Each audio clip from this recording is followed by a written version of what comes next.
Hello बच्चों, पुण्या life class में आप सबका स्वागत है। मैं समीना तबस्सुम और आज हम लोग करने जा रहे हैं रिवीजन चैप्टर प्रकाश का अपवर्तन या फिर रिफ्रैक्शन ऑफ लाइट का। तो चलिए बच्चों, हम लोग ज़रा याद करें प्रकाश की प्रॉपर्टी को। क्या हम लोगों ने इसमें देखा था कि प्रकाश एक सीधी रेखा में गमन करता है किसी खास माध्यम में, जैसे कि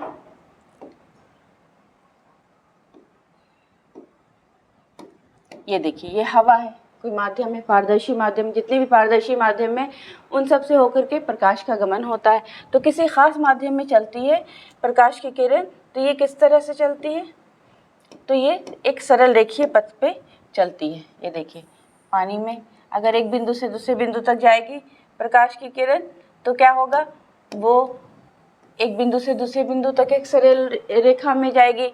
और कांच में भी एक बिंदु से दूसरे बिंदु तक जाएगी तो वो एक सरल रेखीय पथ पे जाएगी। इसको बच्चों हम लोगों ने क्या कहा था, इस प्रॉपर्टी को क्या कहते हैं, ऋजु रैखिक गमन, यानी रेक्टिलिनियर प्रोपगेशन ऑफ लाइट। लेकिन जैसे ही माध्यम चेंज होता है, यानी एक माध्यम से निकल करके मीडियम जो है हवा, पानी, कांच, नारियल तेल या कुछ भी ट्रांसपेरेंट मीडियम हो, पारदर्शी, तो जब एक माध्यम से निकल करके प्रकाश की किरण दूसरे माध्यम में जाती है तो वो अपने पथ से, अपने जो रेक्टिलिनियर उसका पाथ है, यानी स्ट्रेट लाइन पाथ है, उससे वो क्या होती है, मुड़ जाती है ना, उसके रास्ता मुड़ जाया करता है प्रकाश की किरण का। तो और यही घटना हम लोग इस घटना को हम लोग क्या कहते हैं बच्चों, तो इसे कहते हैं रिफ्रैक्शन या फिर अपवर्तन, और अपवर्तन कहते हैं, रिफ्रैक्शन ऑफ लाइट। तो चलिए हम लोग देखते हैं कि रिफ्रैक्शन के कारण, अपवर्तन के कारण हम लोग आसपास कौन कौन सी घटनाएं देखते हैं। ये देखिए बच्चों, पेंसिल का मुड़ा हुआ दिखना, ये पेंसिल की नोक का अपनी ओरिजिनल ऊंचाई से ऊंचा दिखना, ये सिक्के का अपने बॉटम से थोड़ा ऊंचा दिखाई देना, ये नींबू को अगर डालेंगे पानी भरे गिलास में तो लगेगा कि नींबू बड़ा हो गया, है ना। और ये देखिए, ये मछली का लेवल भी क्या दिखाई दे रहा है, पानी में है ये, तो यहाँ से तो ये कुछ ऊंची दिखाई दे रही है अपनी ओरिजिनल पोजीशन से। तो ये सारी घटनाएं, और इसके अलावा बच्चों वायुमंडल में बहुत सारी घटनाएं देखते हैं जो कि प्रकाश के रिफ्रैक्शन के कारण होती है, यानी अपवर्तन के कारण होती है। तो चलिए हम लोग एक बार फिर से देखते हैं कि प्रकाश का अपवर्तन क्या है।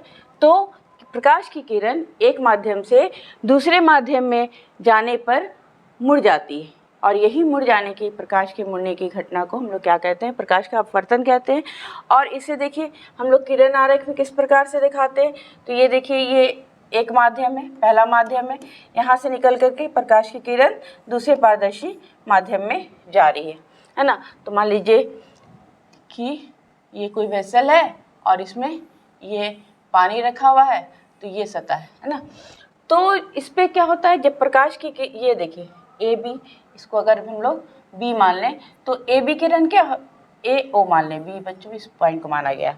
तो ए ओ, जब ए ओ जो किरण है वो क्या दिखाती, कौन सी किरण है, तो आने वाली किरण है ना। वो किरण है जो कि दोनों माध्यम के जो सेपरेटिंग एरिया सरफेस होता है, दोनों माध्यमों को अलग करने वाली जो सतह होती है, जैसे कि यहाँ पे, तो उस पर आकर जो किरण टकराती है या पड़ती है, उस किरण को हम लोग क्या कहते हैं, उस किरण को कहते हैं आपतित किरण, इंसिडेंट रे कहते हैं, है ना। और फिर यहाँ पे जैसे हम लोग परावर्तन में करते थे, ये जिस बिंदु पर आपतित हुई उस बिंदु को क्या कहते हैं, आपतन बिंदु कहते हैं। और इस आपतन बिंदु पर बच्चों हम लोग लम्ब डाल देते हैं, लम्ब डाल देते हैं। देखिए यहाँ डाला गया है, एन एन डैश से दिखाया गया है लम्ब को। और जब प्रवेश कर रही है प्रकाश की किरण हवा से पानी में, यहाँ पे लिया हम लोगों ने, किसी भी एक पारदर्शी माध्यम से दूसरे पारदर्शी माध्यम में प्रकाश की किरण जाएगी तो ऐसे ही होगा। तो ये जब अंदर प्रवेश यहाँ से जाती है दूसरे माध्यम में प्रकाश की किरण, तो वो अपने रास्ते से मुड़ जाती है ना। देखिए इसको जाना था इधर और ये मुड़ जाती है ना। तो ये जो मुड़ने वाली किरण है उसको कहते हैं रिफ्रैक्टेड रे, अपवर्तित किरण, है ना। इसका अपवर्तन हो रहा है इस किरण का, तो इसको कहते हैं अपवर्तित किरण, ठीक है। और ये आपतित किरण अभिलंब के साथ जो कोण बनाती है वो हुआ एंगल ऑफ इंसिडेंस या आपतन कोण। और ये रिफ्रैक्टेड किरण जो, यानी अपवर्तित किरण जो अभिलंब के साथ कोण बना रही है वो हुआ अपवर्तन कोण, है ना। तो तो ये जो मुड़ना आप लोग देख रहे हैं किरणों का बच्चों, ये अलग अलग माध्यम में अलग मात्रा में होता है। किसी माध्यम में प्रकाश की किरणें ज़्यादा मुड़ जाती हैं और किसी में कम मुड़ती हैं। ये देखिए, ऐसा इसलिए होता है बच्चों कि प्रकाश के अलग अलग माध्यम में प्रकाश की चाल क्या होती है, अलग अलग होती है ना। ये जो किरणों का मुड़ना है वो इसलिए होता है कि विभिन्न पारदर्शी माध्यमों में प्रकाश की चाल भिन्न भिन्न होती है, अलग अलग होती है। जैसे निर्वात या हवा में ये लगभग 3 × 10⁸ मीटर प्रति सेकंड होती है। निर्वात में प्रकाश की चाल 3 × 8 मीटर प्रति सेकंड है और हवा में भी लगभग इतनी ही होती है। और ये देखिए कांच में प्रकाश की चाल कितनी होती है, 2 × 10⁸ मीटर पर सेकेंड। लेकिन बच्चों यहाँ कांच में जो है कई प्रकार के कांच होते हैं, तो अलग अलग प्रकार के कांच के में जो प्रकाश की चाल है वो भी अलग अलग होती है। तो कहीं 2 से ज़्यादा और कहीं 2 से कम भी देखिएगा। और पानी में प्रकाश की चाल कितनी होती है, तो 2.25 × 10⁸ मीटर पर सेकेंड। अब चलिए देखते हैं कि प्रकाश के अपवर्तन के लिए जो किरण आरेख खींचते हैं, ये 2 तरह के किरण आरेख आपने देखे होंगे कि एक में देखिए ये किरण जो है वो दूर जा रही है, पर आपतित किरण है, ये अपवर्तन के बाद दूर जा रही है और दूर जा रही है। ये कैसे पता करते हैं, तो यहाँ पे देखिए ये आपतन कोण जो है, ये आपतन कोण जो है वो क्या है, आपतन कोण, ये जो अपवर्तन कोण है उससे छोटा है ना, यानी ये कोण बड़ा है, यानी यहाँ पे ज़्यादा दूर जा रही है। और यहाँ पे देखिए अभिलंब, यहाँ पे क्या हो रहा है, ये आपतन कोण है और परावर्तन जब इसका अपवर्तन हो रहा है तो ये जो अपवर्तन कोण बना इसका मान क्या है, इसका मान आपतन कोण से कम है ना। तो यहाँ पे हम लोग कह सकते हैं कि यहाँ पे किरण जो है अभिलंब से दूर जा रही है और यहाँ किरण अभिलंब के नज़दीक आ रही है अपवर्तन के बाद, है ना। तो कब ऐसा होता है कि किरण जो है अपवर्तन के बाद अभिलंब से दूर जाती है और कब अभिलंब के नज़दीक आती है। तो चलिए इसको देखते हैं कि देखिए, जब प्रकाश की किरण किसी सघन माध्यम से विरल माध्यम में, सघन विरल यानी ऑप्टिकली डेंस मीडियम से ऑप्टिकली लेस डेंसर मीडियम में जाएगी तो वहाँ पे प्रकाश की किरण अभिलंब से दूर जाएगी। और अगर रेयर माध्यम यानी कि जिसको कहते हैं विरल माध्यम, और विरल माध्यम जैसे कि अगर हवा से पानी में जा रही है तो हवा क्या है, विरल माध्यम है, और उसकी अपेक्षा पानी जो है वो क्या है, डेंसर मीडियम है। तो जब विरल माध्यम से सघन माध्यम में जाएगी, ऑप्टिकली सघन, यहाँ पे वर्ड बार बार मैं यूज़ कर रही हूँ बच्चों, ऑप्टिकली डेंस या ऑप्टिकली लेस डेंस, है ना। तो रेयर मीडियम से जब डेंसर मीडियम में जाती है, मतलब विरल माध्यम से सघन माध्यम में जाती है, तो अभिलंब की ओर मुड़ जाती है ना। तो अब देखिए कि क्या हर हालत में जब भी प्रकाश की किरण एक पारदर्शी माध्यम से दूसरे पारदर्शी माध्यम में जाती है तो वो मुड़ती ही है? नहीं बच्चों, कई ऐसे केसेस हैं जहाँ माध्यम का परिवर्तन तो होता है लेकिन प्रकाश की किरणों का अपवर्तन नहीं होता। ये देखिए वो कौन कौन से केसेस हैं, उनको स्टडी कर ले हम लोग थोड़ा।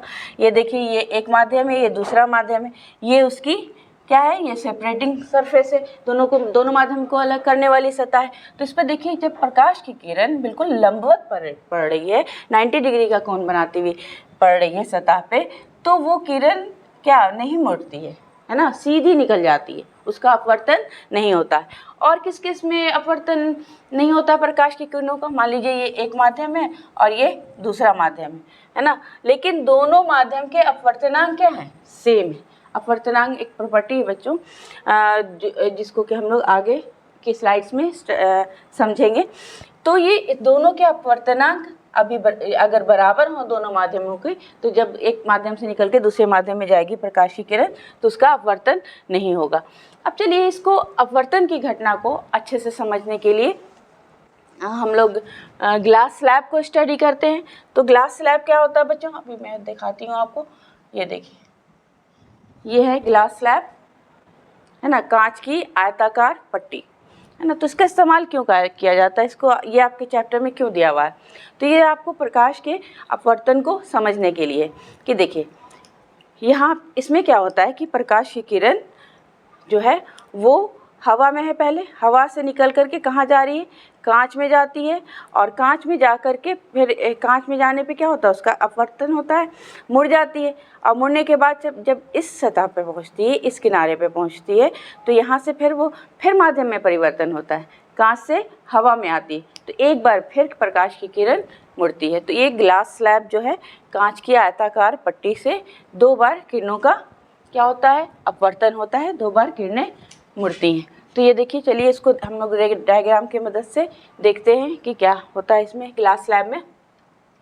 तो देखिए, ये एक सतह है, ये सतह जिससे हम लोग प्रकाश क्या हो रहा है, इंटर कर रहा है, प्रकाश इंटर कर रहा है, कहाँ से, हवा से कांच में।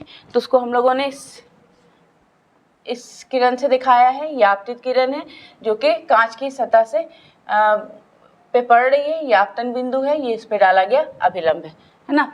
तो जब हवा से कांच में प्रवेश करेगी प्रकाश की किरण तो क्या होगा, अभिलंब की ओर मुड़ जाएगी, यानी विरल माध्यम से सघन माध्यम में जा रही है तो प्रकाश की किरणें अभिलंब की ओर मुड़ जाती है, तो ये मुड़ गई। तो ये देखिए, ये आपका क्या है, अपवर्तन कोण है।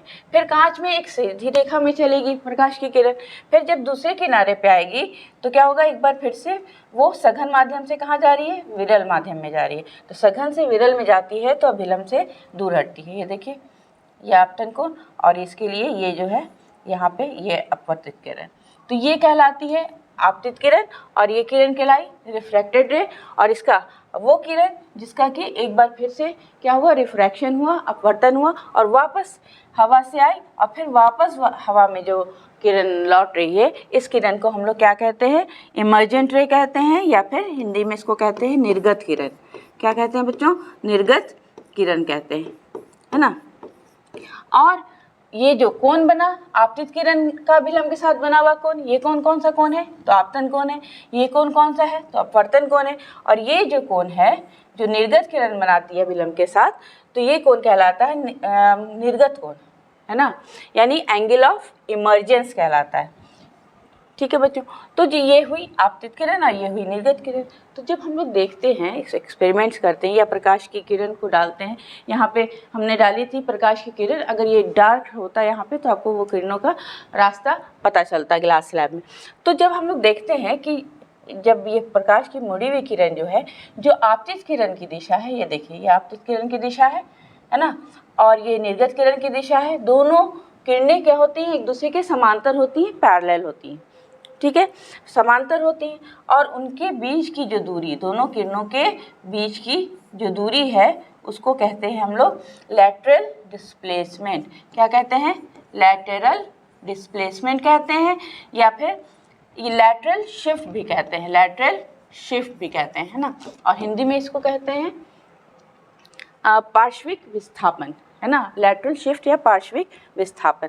और ये जो लैटरल डिस्प्लेसमेंट होगा, लैटरल शिफ्ट होगी, वो कई बातों पे डिपेंड करता है बच्चों। ये कांच की जो कांच का स्लैब यूज़ करते हैं, ग्लास स्लैब, उसकी मोटाई पे डिपेंड करता है।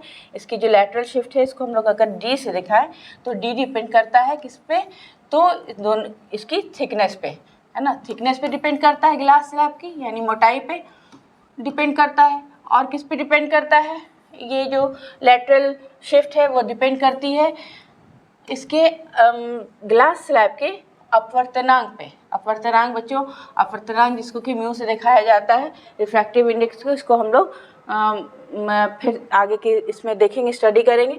और डिपेंड करता है ये आपतन कोण पे, कितना एंगल बनाते हुए प्रकाश की किरण कांच के स्लैब में प्रवेश कर रही है, यानी कि ये जो लैटरल शिफ्ट है वो समानुपाती होती है किसके, आपतन कोण के, है ना। तो इस तरह से हम लोग देखेंगे ये जो डी का मान है, ये इसकी स्लैब मोटा होगा तो लैटरल शिफ्ट भी, इसका दोनों के बीच का विस्थापन भी ज़्यादा होगा। अगर इसका अपवर्तनांक, कांच का अपवर्तनांक, कई तरह के कांच होते हैं, तो अगर अपवर्तनांक इसका ज़्यादा है तो दोनों के बीच का जो शिफ्ट है, लैटरल शिफ्ट, उसका मान ज़्यादा होगा। और फिर अगर आपतन कोण का मान ज़्यादा होगा तब भी डी का मान, दोनों के बीच का गैप जो है वो बढ़ेगा। और एक बात और पॉइंट करने की है बच्चों कि यहाँ पे जो देखते हैं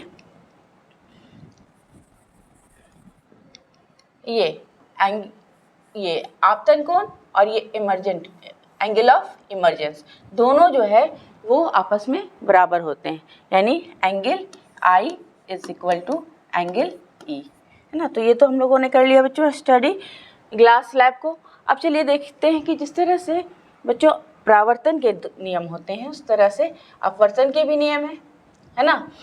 अपवर्तन के नियम कौन कौन से हैं, इसके भी दो नियम है ना। पहला नियम ये बताता है कि जो आपतित किरण है और अपवर्तित किरण है और आपतन बिंदु पर डाला गया लंब तीनों एक ही सतह में होते हैं, कुछ इस तरह। जैसे कि हम लोगों ने यहाँ पे देखा था, प्रकाश की किरण आ रही है तो ये आपतित किरण, अंदर जाने वाली अपवर्तित किरण और अभिलंब तीनों एक ही सतह में होते हैं। ये लंब, आपतित किरण, अपवर्तित किरण, है ना। और दूसरा नियम जो है वो क्या कहता है, देखिए दूसरा नियम कहता है कि किन्हीं दो माध्यमों के लिए जो आपतन कोण है, आपतन कोण का साइन और अपवर्तन कोण का साइन का जो अनुपात है वो क्या होता है, नियत होता है, फिक्स्ड होता है ना। तो ये कहने का मतलब इसका साइन, कॉस, टैन ये सब बच्चों ट्रिग्नोमेट्रिकल आइडेंटिटी है। तो यहाँ पे हम लोग क्या लेते हैं, साइन आई, आपतन कोण का साइन। देखिए आपतन कोण का साइन अगर लेंगे तो साइन आई हो गया, और अपवर्तन कोण का अगर साइन लेंगे तो वो हो जाएगा क्या, साइन आर। तो दूसरा नियम क्या कहता है कि sine I by sine R का मान जो है वो क्या होता है, कांस्टेंट होता है, कांस्टेंट होता है, नियत होता है ना, फिक्स्ड रहता है। तो किन्हीं दो माध्यमों के लिए, ठीक है। तो इसका क्या मतलब हुआ कि अगर हम लोग आई का मान बढ़ाएंगे, ये I1 है, मान लीजिए इसका मान हम लोग बढ़ा देते हैं, इसका मान बढ़ा देते हैं, है ना, I2, तो इसका भी मान चेंज होगा, R2 हो जाएगा।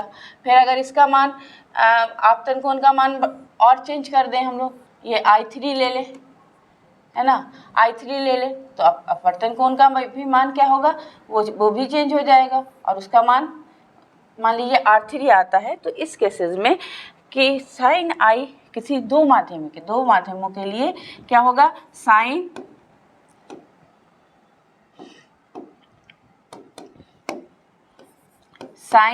I1 by are, sign R2, और साइन बराबर होगा किसके, sign I2 by sine R3, sign R2, और ये बराबर होगा किसके, sign R3, sign I3 by sine R3 के बराबर होगा, है ना। यानी जितने भी अलग अलग मान ले लें हम लोग इसके आपतन कोण की, और उसके लिए जो अपवर्तन कोण का मान होगा, दोनों का साइन लेंगे तो वो एक नियतांक होगा। अब चलिए और किसी ये भी है यहाँ पे एक कि किसी दो माध्यमों के लिए और प्रकाश के किसी खास रंग के लिए, है ना। तो मान लीजिए कि लाल रंग के प्रकाश के लिए जो साइन आई और साइन आर का जो अनुपात आएगा, जो मान आएगा, वो ग्रीन कलर की लाइट लेंगे, अगर ग्रीन कलर का प्रकाश लेंगे तो उसके लिए ये sine I by sine R का मान क्या होगा, डिफरेंट आएगा, है ना। या फिर पीले रंग के प्रकाश की किरण लेंगे तो उसके लिए साइन आई और साइन आर के जो रेशियो लेंगे, अनुपात लेंगे, उसका मान उससे डिफरेंट आएगा। तो किसी खास रंग के प्रकाश के लिए ये मान जो है sine I by sine R का मान क्या होता है, एक नियतांक होता है। तो इस तरह से हम लोगों ने समझ लिया इसका अपवर्तन का दूसरा नियम। अब चलिए देखिए इसको हम लोग थोड़ा और समझें अच्छी तरह से कि यदि आपतन कोण I और अपवर्तन कोण R हो तो sine I by sine R, और यहाँ पे क्या लिखते हैं, n लिखते हैं, और n क्या है, n एक नियतांक है जिसको कि क्या कहते हैं, अपवर्तनांक कहते हैं, है ना।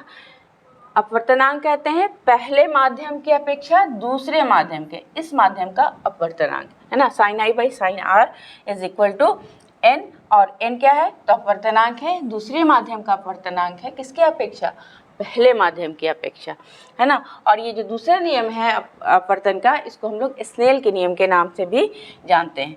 किसके नाम से जानते हैं बच्चों, स्नेल्स लॉ। कई बार एग्जाम में पूछा जाता है स्नेल का नियम। तो जब स्नेल का नियम पूछा जाए तो आपको क्या बताएंगे, क्या लिखेंगे, तो अपवर्तन का दूसरा नियम लिखेंगे। अब यहाँ से देख लीजिए, जैसे कि हम लोगों ने जाना कि sine I by sine R, है ना, ये किसके बराबर होता है, दूसरे माध्यम का अपवर्तनांक है किसके अपेक्षा, तो पहले माध्यम की अपेक्षा, है ना। तो यानी कि यहाँ से हम लोग लिखते हैं कि sine I by sine R, sine R जो है इज इक्वल टू होता है n/1। दो पहले जिस माध्यम का अपवर्तनांक होता है उसको पहले लिखा जाता है और जिसकी अपेक्षा हम लोग अपवर्तनांक लेते हैं उसको बाद में लिखा जाता है ना। तो ये जो n/1 है बच्चों, n/1 इसको निकाला कैसे जाता है, तो ऊपर में हम लोग लिखते हैं दूसरे माध्यम का अपवर्तनांक, जिसका क्या अपवर्तनांक बताया जा रहा है और ये जिसकी अपेक्षा बताया जा रहा है। तो n/1 को हम लोग इस तरह से लिख सकते हैं, है ना, बराबर ये होता है। तो यहाँ पे देखिए, यहाँ पे sine I by sine R, है ना, sine I by sine R is equal to n2/n1 हो जाता है ना। तो अब अगर n1 को इधर ले जाएंगे तो क्या होगा, n1 इंटू साइन आई, और साइन आर को उधर ले जाएंगे n2 इंटू साइन आर। तो इस तरह से जब लिखा जाता है अपवर्तन के दूसरे नियम को, तो इसको कहा जाता है, ये जो इक्वेशन है या ये जो समीकरण है इसको कहते हैं स्नेल के नियम का सिमेट्रिकल फॉर्म, है ना। तो कभी आपसे पूछा जाए कि what is symmetrical form of Snell's law, तो आप ये वाला समीकरण लिखेंगे, n1 sine I is equal to n2 sine R. तो चलिए अब हम लोग देखते हैं बच्चों अपवर्तनांक क्या होता है। तो अपवर्तन में होता है क्या, किरणों का मुड़ना होता है। तो अपवर्तनांक जो है वो किसी माध्यम के प्रकाश की किरणों को मोड़ने की क्षमता है ना। इससे ये पता चलता है कि कौन सा माध्यम, किस माध्यम में कौन सा माध्यम प्रकाश की किरण को कितना मोड़ता है ना। तो किरण की दिशा को बदलने की क्षमता को कहते हैं। और किसी माध्यम का निर्वात में प्रकाश की चाल और उसके माध्यम में प्रकाश की चाल के अनुपात से हम लोग अपवर्तनांक का मान निकालते हैं। अपवर्तनांक को बच्चों दिखाते हैं हम लोग n से, या फिर ये जो ग्रीक लेटर है म्यू से दिखाते हैं, है ना। तो म्यू को हम लोग कैसे बताते हैं, तो हम लोग अनुपात लेते हैं प्रकाश की चाल जिसको किससे दिखाते हैं हम लोग, c से, और नीचे में लेते हैं जिस माध्यम का अपवर्तनांक निकालना है, जैसे कांच का निकालना है तो यहाँ पे नीचे में उस माध्यम का में जो प्रकाश की चाल है उसको लिखते हैं, है ना। जैसे गिलास का अगर अपवर्तनांक निकालना है तो ऊपर में प्रकाश की चाल और नीचे में लिखेंगे कांच में जो प्रकाश की चाल है वो। ये देखिए निर्वात में प्रकाश की चाल c और उस माध्यम में प्रकाश की चाल। यहाँ पे देख रहे हैं बच्चों, यहाँ पे वही अपवर्तन हो रहा है दोनों का। तो अपवर्तनांक जो है स्पीड इन वैक्यूम और स्पीड इन मीडियम। जैसे पानी का अगर निकालेंगे तो वहाँ पे पानी में जो प्रकाश की चाल है उसे लिखना पड़ता है। अब चलिए कुछ इंपॉर्टेंट पॉइंट्स हम लोग देख लें अपवर्तन से रिलेटेड। कि देखिए अलग अलग पदार्थों के अपवर्तनांक अलग अलग होंगे क्योंकि किरणों को मोड़ने की क्षमता अलग अलग होती है। तो यहाँ पे देखिए सबसे अधिक जो अपवर्तनांक है वो किसका होता है, यहाँ से देख सकते हैं टेबल से, तो हीरा का होता है। हीरा का अपवर्तनांक सबसे अधिक होता है जो कि है 2.42, और सबसे कम अपवर्तनांक होता है निर्वात का अपवर्तनांक बच्चों 1 होता है। कितना होता है निर्वात का या वैक्यूम का अपवर्तनांक, तो 1 होता है ना। और अपवर्तनांक का मान या तो 1 होगा या फिर 1 से अधिक होगा, क्योंकि ऊपर में हम लोग प्रकाश की चाल, निर्वात में जो प्रकाश की चाल उसको रखते हैं ना, तो वो तो क्या होता है उसका मान सबसे अधिक है अपवर्तनांक। तो हमेशा इसका मान जो किसी भी अपवर्तनांक का मान या तो 1 या फिर 1 से अधिक होता है ना। और प्रकाशता विरल माध्यम का अपवर्तनांक जो होगा वो प्रकाशता सघन माध्यम की अपेक्षा कम होगा, है ना। देखिए यहाँ पे ये है वायु, ये प्रकाशता क्या है, विरल माध्यम है, इसका अपवर्तनांक कितना है 1.003 है। और ये देखिए जल का देख लीजिए, जल का अपवर्तनांक कितना है 1.33 है ना। तो जल जो है वायु की अपेक्षा क्या है, प्रकाशता ज़्यादा सघन है ना। तो प्रकाशता सघन माध्यम का अपवर्तनांक प्रकाशता विरल माध्यम से क्या होता है, ज़्यादा होता है ना। जितना ज़्यादा सघन माध्यम होगा उसका अपवर्तनांक भी उतना ही ज़्यादा होगा। तो यहाँ पे जब बच्चों बार बार मैं कह रही हूँ प्रकाशता सघन, तो यहाँ पे देखिए वायु और जल, तो ठीक है इसको समझ में आता है कि ये विरल माध्यम है, ये सघन माध्यम है। लेकिन यहाँ पे देखिए इसका एग्जाम्पल लीजिए कि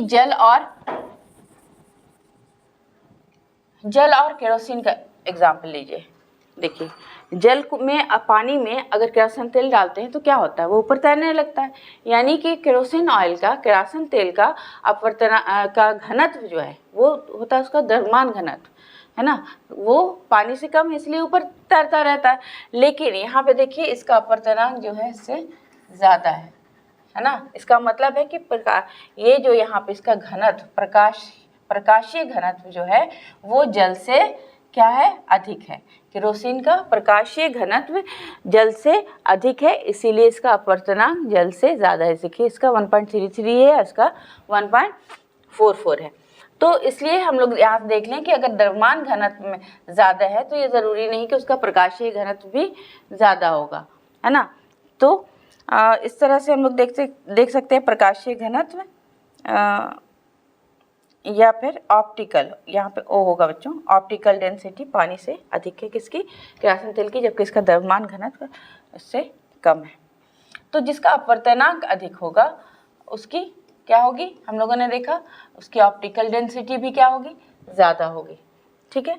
और अपवर्तनांक जिसका माध्यम का अपवर्तनांक अधिक होगा उसमें प्रकाश की चाल क्या होगी, कम होगी, प्रकाश की चाल कम होगी और अधिक होने से, और जिसका अपवर्तनांक कम होगा उसमें प्रकाश की चाल क्या होगी, अधिक होगी, ठीक है। इस तरह से हम लोगों ने देख लिया। अब चलिए देखते हैं निरपेक्ष और आपेक्षिक अपवर्तनांक, यानी absolute and relative refractive index, है ना। तो जैसे कि हम लोगों ने देखा कि अपवर्तनांक को म्यू से दिखाते हैं, तो कई बार आपने देखा होगा कि म्यू जी लिखा रहता है, कहीं कहीं पे म्यू ए जी लिखा रहता है, कहीं पे म्यू डब्ल्यू लिखा रहता है, कहीं पे म्यू ए डब्ल्यू रहता है। तो कब म्यू जी लिखा जाता है, कब म्यू ए जी लिखा जाता है। म्यू ए जी लिखने का मतलब हुआ कि हवा का अपवर्तनांक किसके अपेक्षा, ग्लास के अपेक्षा, ठीक है। तो यहाँ पे जब हम लोग किसी माध्यम का अपवर्तनांक लेते हैं या किसके अपेक्षा, जब सूर्य निर्वात की अपेक्षा किसी माध्यम के अपवर्तनांक को लेते हैं तो वो कहलाता है निरपेक्ष अपवर्तनांक, एब्सोल्यूट अपवर्तनांक। अब जब किसी अन्य दूसरे माध्यम की अपेक्षा किसी माध्यम का अपवर्तनांक लेते हैं तो यहाँ इस तरह से लिखते हैं, जिसमें सबसे आगे लिखते हैं कि जिस माध्यम का अपवर्तनांक निकाला जा रहा है वो, और बाद में वो वाला माध्यम लिखते हैं जिसकी अपेक्षा में निकाला जा रहा है ना। तो ये कैलकुलेट कैसे किया जाता है, तो मान लीजिए कि N1 है एब्सोल्यूट जो निरपेक्ष अपवर्तनांक है, उसको हम लोगों ने देखा स्पीड ऑफ लाइट लेते हैं, और बाई स्पीड, ऊपर में स्पीड ऑफ लाइट रहती है और नीचे क्या रहती है, speed of light in speed of light in that medium, उस माध्यम में, यानी गिलास में है तो गिलास में, इस तरह से लिखते हैं। और सी क्या है, अब प्रकाश की चाल है निर्वात में, है ना। यहाँ पे N1 क्या है, तो इसको सिर्फ हम लोग म्यू जी से दिखाएंगे।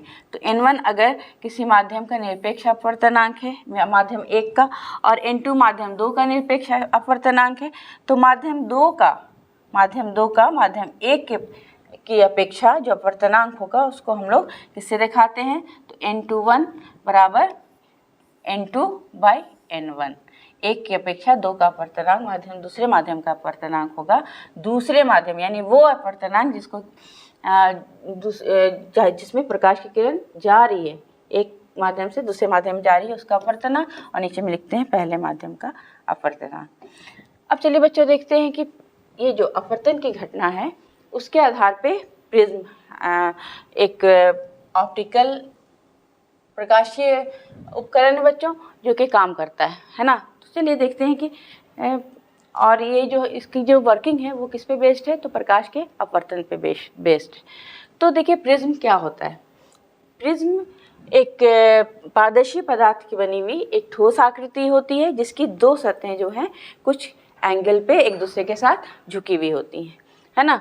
और प्रिज्म में देखिए 3 आयताकार, ये देखिए आयताकार है तो 3 आयताकार सतहें होती हैं और 2 त्रिभुजाकार सतहें होती हैं, है ना। तो आम तौर पे यही प्रिज्म इस्तेमाल होता है, आपके लेबोरेटरीज में भी यही प्रिज्म है। वैसे तो प्रिज्म कई प्रकार के होते हैं, है ना। तो जब प्रिज्म से होकर प्रकाश की किरण प्रवेश होती है, इसकी एक सतह से प्रवेश होती है और दूसरी सतह से निकलती है, तो जब प्रिज्म में प्रवेश करती है तो ये अपने वाइट लाइट जो है सूर्य का प्रकाश सफ़ेद, वो 7 रंगों का मिश्रण होता है। तो ये अवयवी सूर्य के प्रकाश के जो 7 अवयवी रंग हैं उसमें बढ़ जाती है और एक 7 रंग की पट्टी मिलती है। वाइल विबग्योर, बैजानी, पीनाला यानी बैगनी, जामनी, नीला, हरा, पीला, नारंगी और लाल, इन रंगों के प्रकाश की पट्टियाँ प्राप्त होती हैं, है ना।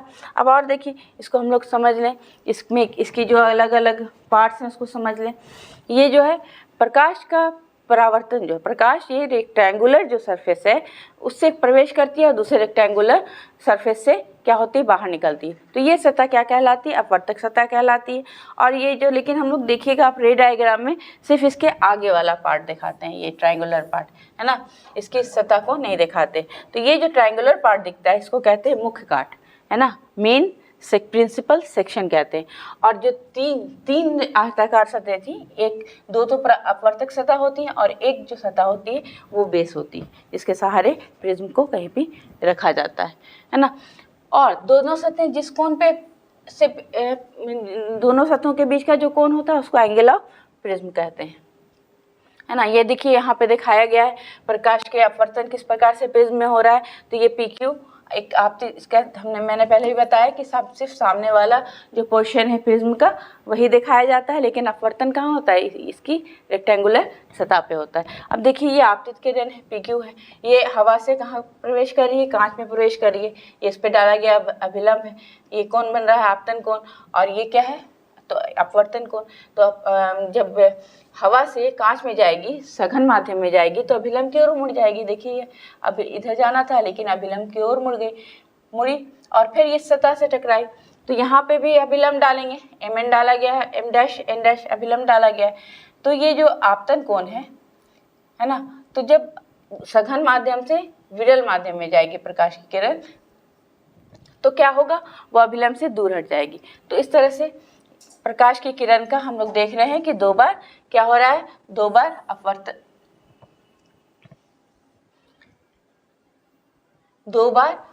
होता है ना, 2 बार अपवर्तन होता है। ये है आपतित किरण, एक बार मुड़ी और एक बार फिर से मुड़ी, तो जो निकल के वापस आ रही है किरण वो क्या कहलाती है, निर्गत किरण कहलाती है बच्चों।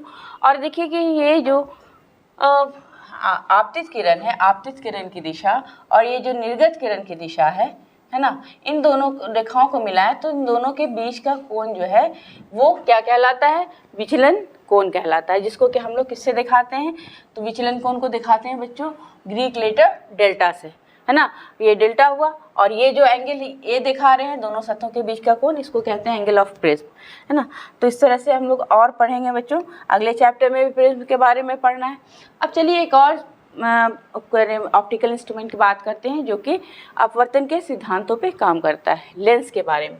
लेंस का यूज़ हम लोग देख चुके हैं बच्चों, दैनिक जीवन में चश्मे में होता है, कि फोटोग्राफी कैमरा जो है उसमें होता है। ये देखिए माइक्रोस्कोप आपने लेबोरेटरी में देखा होगा, ये टेलीस्कोप दूरबीन खगोलीय पिंडों को देखने के लिए इस्तेमाल किया जाता है। तो लेंस क्या होता है, तो लेंस कांच का पारदर्शक पदार्थ, कांच ज़रूरी नहीं है, कोई भी पारदर्शक पदार्थ हो सकता है, फाइबर के भी ये बनते हैं लेंसेज, पारदर्शी लेकिन ट्रांसपेरेंट होना चाहिए। तो लेंस पारदर्शक पदार्थ का वो टुकड़ा है जो 2 ज्यामितीय सतहों से घिरा रहता है, ज्यामितीय सतहों से घिरा रहता है और जो अपवर्तन के सिद्धांतों पे काम करता है ना। ये ज्यामितीय सतहें जो है वो गोलीय भी हो सकती हैं, समतल भी हो सकती हैं या फिर बेलनाकार हो सकती है। सिलिंड्रिकल लेंस का नाम सुना होगा बच्चों, जब, है ना।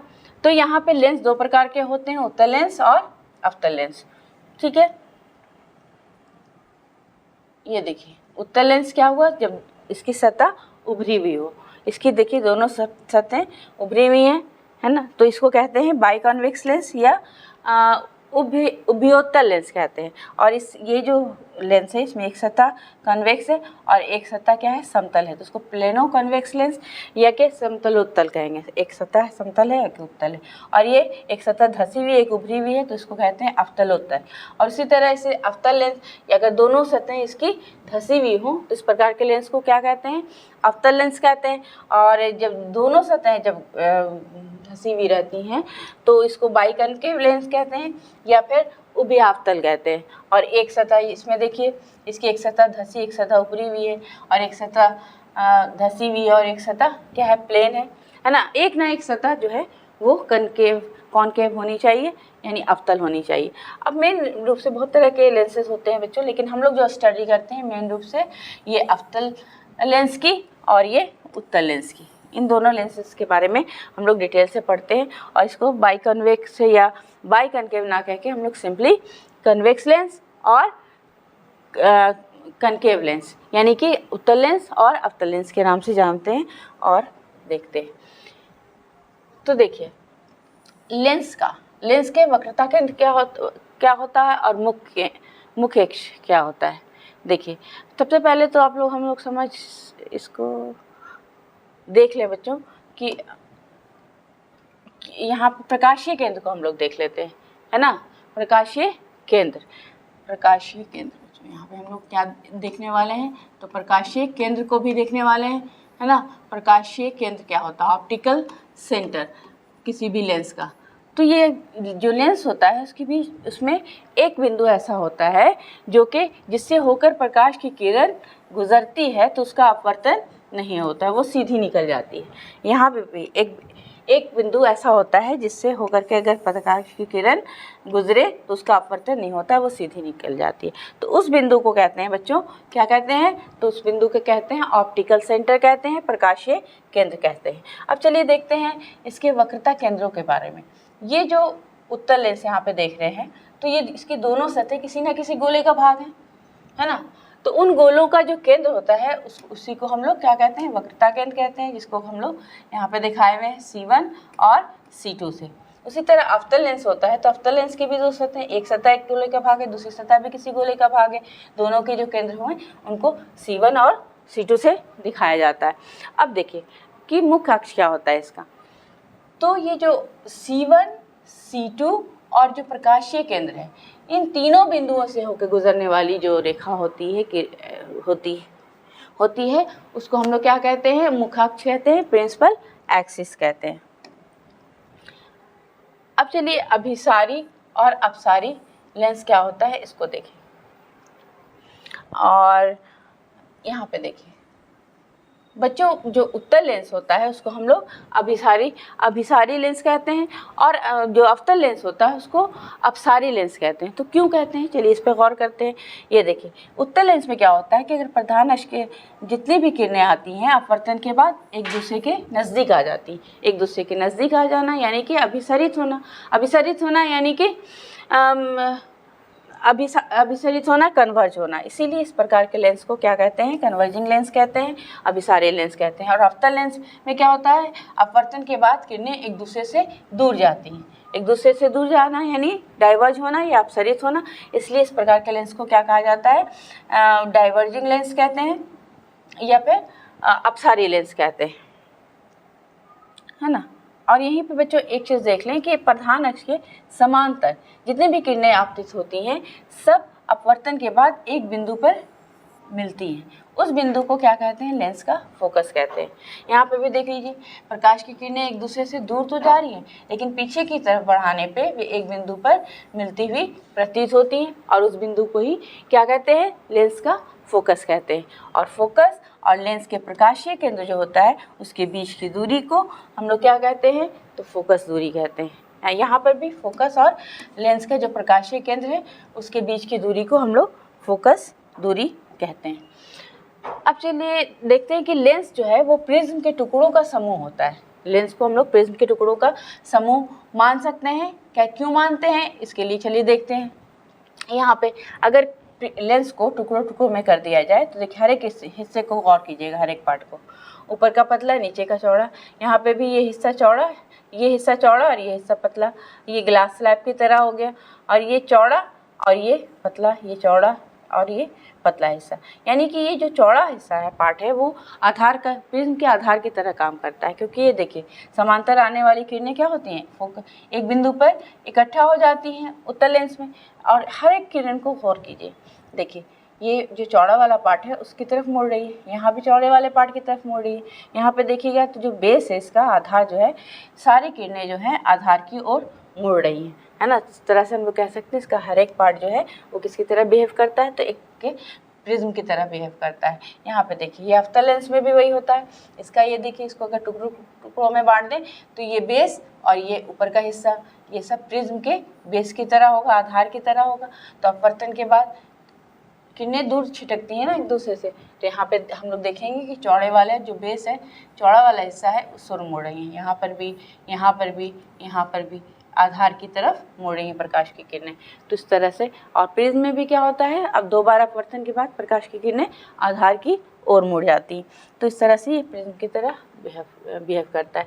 लेंस का मुख्य focus, principal focus of a lens. अभी तो हम लोगों ने देखा बच्चों कि फोकस क्या होता है, लेकिन ये जानिए कि किसी भी लेंस में के 2 फोकस होते हैं, है ना, क्योंकि ये तो पारदर्शी होता है ना, तो वस्तु को इस ओर भी रख सकते हैं, दाहिनी ओर भी रख सकते हैं, बाईं ओर भी रख सकते हैं, ठीक है। तो अगर दाहिनी ओर कोई वस्तु है तो अनंत पे है, तो वो उससे आने वाली प्रकाश की किरण जिस बिंदु पे मिल रही है वो बिंदु कहलाया फोकस। और फिर अगर बाईं ओर अगर है वस्तु और दाईं ओर अगर वस्तु है अनंत पे, तो उससे आने वाली प्रकाश की किरणें कैसी होंगी, इस तरह से होंगी, है ना, इस तरह से आपतित होंगी।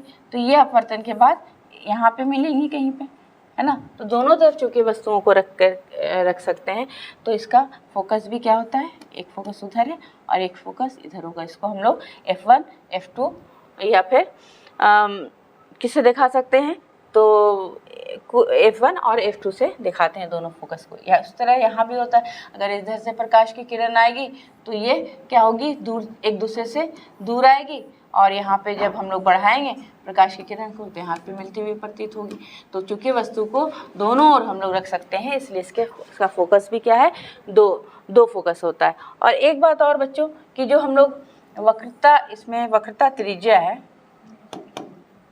ना, वक्रता केंद्र जिसका भाग होता है लेंस जिस गोले का भाग होता है ना, तो उस गोले के केंद्र को क्या कहते हैं, सी कहते हैं, सी है। लेकिन यहाँ पे लेंस में जब हम लोग दिखाते हैं तो फोकस को दिखाते हैं F से और सी बिंदु को दिखाते हैं 2F से। किससे दिखाते हैं, 2F से दिखाते हैं, ठीक है।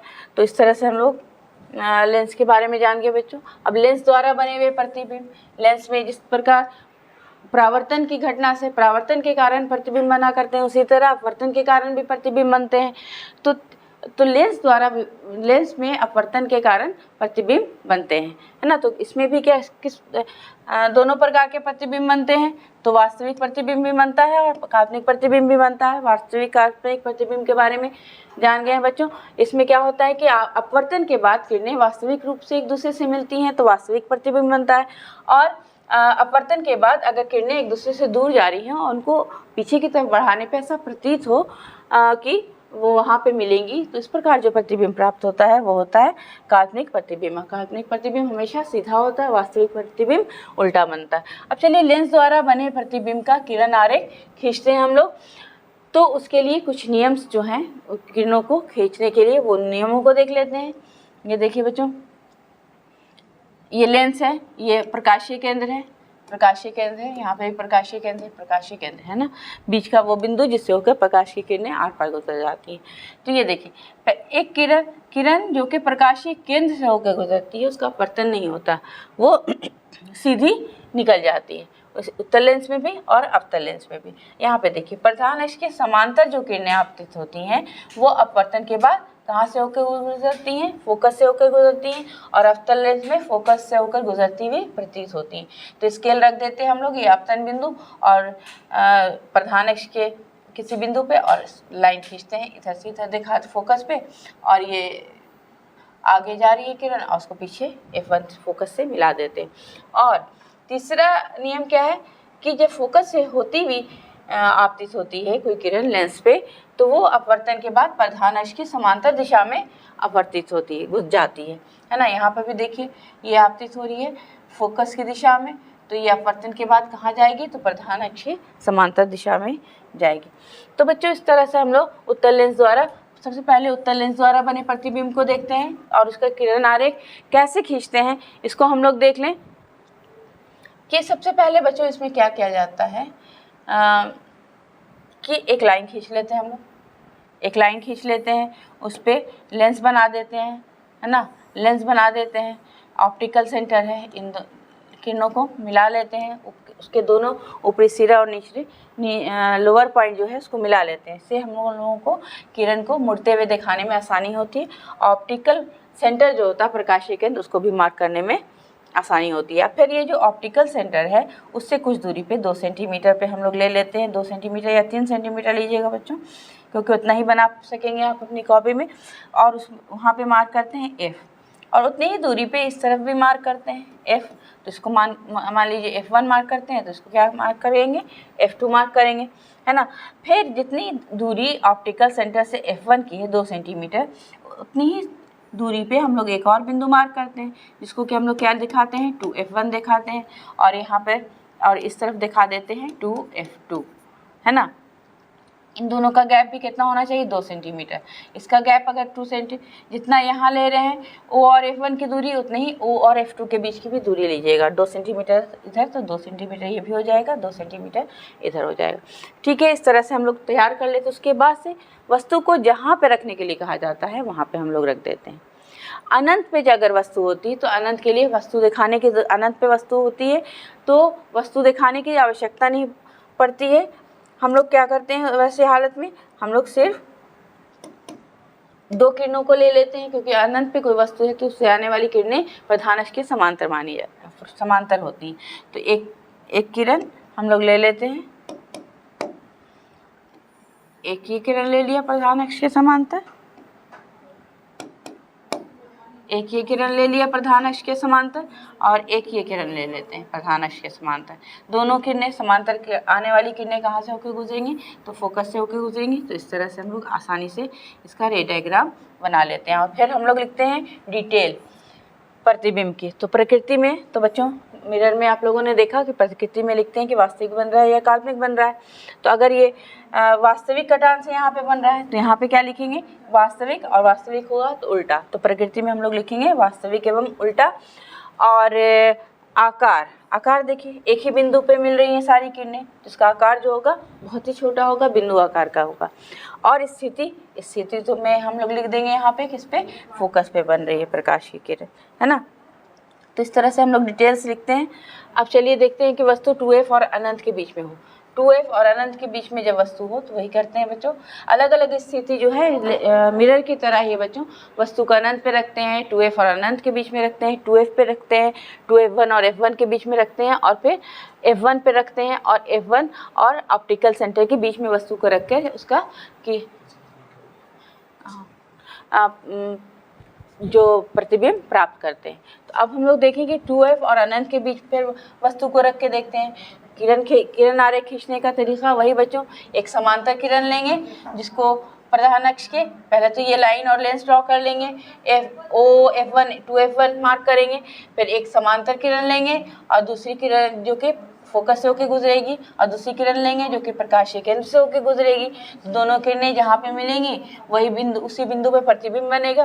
तो किस बिंदु का बनेगा, तो जिस बिंदु से निकल के प्रकाश की किरणें आ रही हैं, यानी ए है तो यहाँ पे ए डैश, और यहाँ पे से लम्ब डालेंगे, ये बी डैश हो जाएगा, यहाँ पे एरो दिखा देंगे। इस तरह से हम लोग प्रतिबिंब को किरण आरेख खींचते हैं और इसकी प्रकृति लिख लेते हैं। वास्तविक कटान से बन रहा है तो वास्तविक एवं उल्टा लिखेंगे। आकार भी यहाँ से देख के बता सकते हैं बच्चों। यहाँ पे प्रतिबिंब जो बन रहा है वो वस्तु से छोटा बन रहा है तो यहाँ पे लिख देंगे वस्तु से छोटा। और स्थिति में क्या लिखेंगे, यहाँ पे स्थिति में लिखेंगे कि F2 और 2F2 लेंस के दूसरी ओर, है ना, जिस ओर वस्तु है उसके दूसरी ओर F2 और 2F2 के बीच में। इस तरह से बच्चों इसके बारे में डिटेल्स हर एक स्थिति पे वस्तु को रख करके उसका जो किरण आरेख खींचना है, इसके बारे में हम लोग जो रेगुलर क्लासेस थी उसमें ये बात कर चुके हैं। अगर आपको डिटेल में हर एक पोजीशन पे रखी हुई रख करके वस्तु का किरण आरेख देखना है तो आप लेक्चर्स को देखिएगा, आपको हर एक स्थिति में जो प्रतिबिंब प्राप्त होता है उसका डिटेल्स मिल जाएगी। उसी तरह यहाँ पे भी देखिए ये जो किरणें हैं, और ये जो जब रे डायग्राम बनाएंगे उसमें स्केल का इस्तेमाल ज़रूर करेंगे किसी भी किरण को खींचने के लिए। तो यहाँ पे जो प्रतिबिंब बन रहा है इस तरह से स्टडी करेंगे। इस तरह से अलग अलग स्थिति पे रख करके हम लोग प्रतिबिंब को प्राप्त करते हैं। जो 6 स्थितियाँ हैं उन 6 स्थिति पे रख करके अब हम लोग खींच लेंगे बच्चों, कोई डिफ़िकल्टी नहीं होगी अगर आप रूलर से सही मेज़रमेंट करके लिखेंगे। अब देखिए ये उत्तल लेंस है, इसमें वस्तु को रखा गया है एफ और ओ के बीच में, यानी फोकस और प्रकाशीय केंद्र के बीच में। तो इसका किरण आरेख खींचने के लिए एक समांतर किरण लेंगे प्रधान अक्ष के, जो कि फोकस से होके जाएगी, और दूसरी किरण प्रकाशीय केंद्र से होके। दोनों देखिए अपवर्तन के बाद दोनों किरणें क्या हो रही हैं, एक दूसरे से दूर जा रही हैं, है ना, दूर जा रही हैं, दूसरे से मिलेंगी नहीं। लेकिन पीछे की तरफ जब बढ़ाइएगा स्केल रख के लाइन को, तो इस बिंदु पे दोनों अपवर्तित किरणें मिलेंगी और वहाँ से हम लोग लम्ब डाल देते हैं। चूँकि ये ए बिंदु से आने वाली किरण है, इसलिए इसको मार्क करेंगे ए डैश और इसको मार्क करेंगे बी डैश। ए डैश पे एरो है तो यहाँ पे भी एरो बता देंगे। तो अब इसकी प्रकृति क्या लिखेंगे, क्योंकि वास्तविक कटान से नहीं बन रहा है, काल्पनिक कटान से बन रहा है, तो ये जो प्रतिबिंब बनेगा वो क्या बनेगा, काल्पनिक। और काल्पनिक है तो काल्पनिक प्रतिबिंब कैसा बनता है, काल्पनिक प्रतिबिंब सीधा बनता है। तो काल्पनिक एवं सीधा यहाँ पे लिख देंगे प्रकृति में। और आकार क्या है, तो आकार देख ही रहे बच्चों, वस्तु से बड़ा है ना। और स्थिति क्या है, तो स्थिति है दर्पण के लेंस के उसी ओर जिस ओर वस्तु है। वास्तविक प्रतिबिंब जब बनता है तो लेंस में, तो किधर बनता है, लेंस के दूसरी ओर, जिस ओर वस्तु है उसकी दूसरी ओर बनता है ना। तो इस तरह से हम लोग इस चार्ट में भी देख सकते हैं बच्चों कि जब हम लोगों ने अनंत पे रखा था वस्तु को, जब हम लोगों ने अनंत पे वस्तु को रखा था तो उसका प्रतिबिंब कहाँ पे प्राप्त होता है, एफ पे प्राप्त होता है। और ये प्रतिबिंब वास्तविक होता है, वास्तविक उल्टा होता है और बहुत ही छोटा होता है। और इसका इस्तेमाल जो इस प्रॉपर्टी जो है उसका इस्तेमाल करके हम लोग क्या करते हैं, ऑब्जेक्ट लेंस टेलीस्कोप में इसका इस्तेमाल होता है इस प्रॉपर्टी के कारण कि अनंत पे रखे से प्रकाश जो आता है वो एक पॉइंट पे इकट्ठा हो जाता है और हम लोग उसका प्रतिबिंब देख पाते हैं, है ना। अब चलिए दूसरी जो है कि दूसरी पोजीशन जो है, जो अनंत और 2f के बीच में रखते हैं, तो उसका प्रतिबिंब बना था f और 2f में के बीच में लेंस के दूसरी ओर। तो ये प्रतिबिंब जो बना था वो कैसा बना था, वास्तविक उल्टा बना था और वस्तु से छोटा बना था, है ना। तो ये जो प्रॉपर्टी है वो यूज़ होती है कैमरा में। कैमरा में भी जो प्रतिबिंब बनता है वो वास्तविक उल्टा और वस्तु से छोटा बनता है। और आँखें जो है हमारी वो जो प्रतिबिंब बनाती हैं वो भी वास्तविक उल्टा और वस्तु से छोटा प्रतिबिंब बनाती है हमारे रेटिना पे। अब चलिए कि अगर 2f पे रखते हैं, है ना, 2f पे रखते हैं लेंस के सामने, तो लेंस के दूसरी ओर भी वो 2f पे ही उसका प्रतिबिंब बनता है ना। और कैसा होता है वो प्रतिबिंब, वास्तविक होता है, उल्टा होता है, और जितनी वस्तु की साइज़ होती है उतने ही प्रतिबिंब का भी साइज़ होता है। तो इस प्रॉपर्टी का यूज़ किया जाता है के कारण इसका इस्तेमाल होता है फोटोकॉपियर में, है ना। फोटोकॉपी होती है ना, जिसमें अक्षर जिस साइज़ का अक्षर होता है पेज में, उसी साइज़ का क्या होता है उसमें प्रिंट हो जाता है दूसरे पेपर में। तो फोटोकॉपियर्स जो होते हैं उसमें इसका इस्तेमाल होता है। और जब f और 2f के बीच में रखा जाता है तो उसका प्रतिबिंब कहाँ बनता है, उसका प्रतिबिंब बनता है लेंस के दूसरी ओर 2f और अनंत के बीच में, है ना। और ये प्रतिबिंब कैसा होता है, वास्तविक उल्टा होता ही और वस्तु से बड़ा होता है, जिसके कारण इसका इस्तेमाल किस में होता है, प्रोजेक्टर्स में होता है। और फोटोग्राफ पिक्चर को बड़ा करके देखने में किया जाता है। मेन रूप से इसका इस्तेमाल प्रोजेक्टर में होता है ना। और अनंत जब फोकस पे वस्तु होती है तो उसका प्रतिबिंब कहाँ पे बनता है, अनंत पे बनता है, रियल होता है, इन्वर्टेड होता है और बड़ा होता है। तो यहाँ पे जो और ये भी देखा था हम लोगों ने कि जब फोकस पे वस्तु को रखते हैं बच्चों, फोकस पे जब वस्तु को रखा जाता है तो उससे जब अपवर्तन होता है प्रकाश की किरणों का, तो जो अपवर्तित किरणें हैं एक दूसरे के क्या होती हैं, समांतर होती हैं, है ना। तो समांतर होती हैं तो एक समांतर प्रकाश पुंज प्राप्त होता है, जिसके कारण इसका इस्तेमाल जो है किसमें किया जाता है, स्पॉटलाइट्स वगैरह में किया जाता है समांतर प्रकाश पुंज प्राप्त करने के लिए। और देखिए बच्चों यहाँ पे कि हम लोगों ने जब F और O के बीच में रखा था, यानी कि फोकस और प्रकाशीय केंद्र के बीच में रखा था वस्तु को, तो उसका जिस ओर लेंस था उसी ओर प्रतिबिंब बना था। वो प्रतिबिंब कैसा बना था, काल्पनिक और सीधा और वस्तु से बड़ा प्रतिबिंब बना था, है ना। तो इसी कारण इसका इस्तेमाल किया जाता है मैग्नीफाइंग ग्लास में, सरल, जिसको कि हम लोग सरल सूक्ष्मदर्शी कहते हैं, और जिसका इस्तेमाल ज्योतिष करते हैं, हाथ की रेखाओं को बड़ा करके देखने में, या फिर हम लोग जो छोटे छोटे अक्षरों में बुक में लिखा रहता है उसको बड़ा करके देखने में हम लोग उसका इस्तेमाल करते हैं, है ना। और इसी तरह अलग अलग पोजीशन पे हम लोगों ने देखा कि रख करके।